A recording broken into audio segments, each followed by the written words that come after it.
Oh, we gotta come to BallerAlert. Yeah. It's so great to speak to you because Robyn's my mentor. She was like, Robyn you is gotta my talk to my sister. brother. Yeah, she is a superhero. We started out together, and she's here actually at the premiere to support me with Fight Night. I couldn't tell her I love her more. I love you, Robo. Mwah. I love that. Yes. So you actually unearthed this story. Yes. What was that process like, having to go into the neighborhood, kind of figure out who was part of it and the real story behind this? Yeah, so the real story was talked about in the underground of Atlanta for years. I came originally in 1992 to go to Morris Brown College, the newly accredited. We got our accreditation back. But anyway, we're that bastard in the AUC, but we the best. Anyway, so I used to hear, don't play with us. I used to hear this story all the time, and I never really knew about it thoroughly. But then I had met Jeff Keating, who had the life rights, and he told me these amazing stories. And this was around 20 years ago, literally. And when I went to launch Revolt Television in 2013, Andre Harrell was like, we need content. What movies you want to make? We got a full network with Revolt Television. I was like, say less. So I went and found Jeff Keating.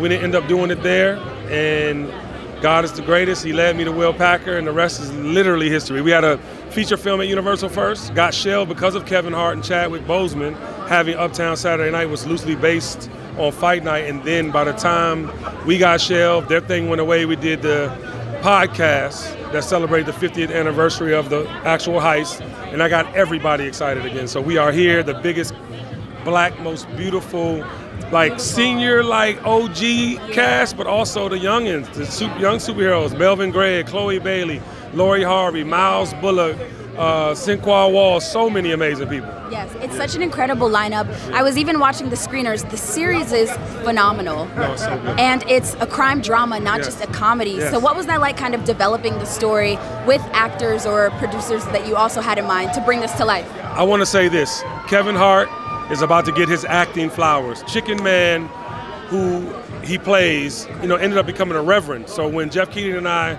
got around to doing this conversation to get this going, Jeff was doing these interviews and he was Reverend Gordon. He was not Chicken Man any longer.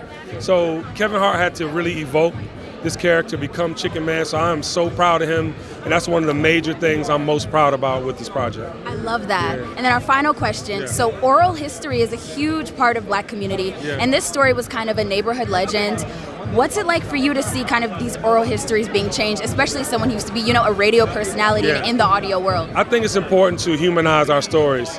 A lot of times you look like hustlers and gangsters. No, there were dignitaries, politicians, there were actors, there were athletes. That's a part of our world.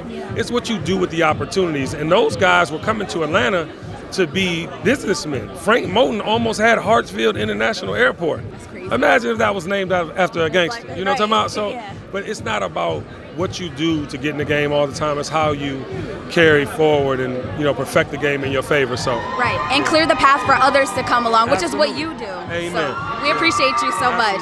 It's so great to chat. I'll see you again. Yes. Great.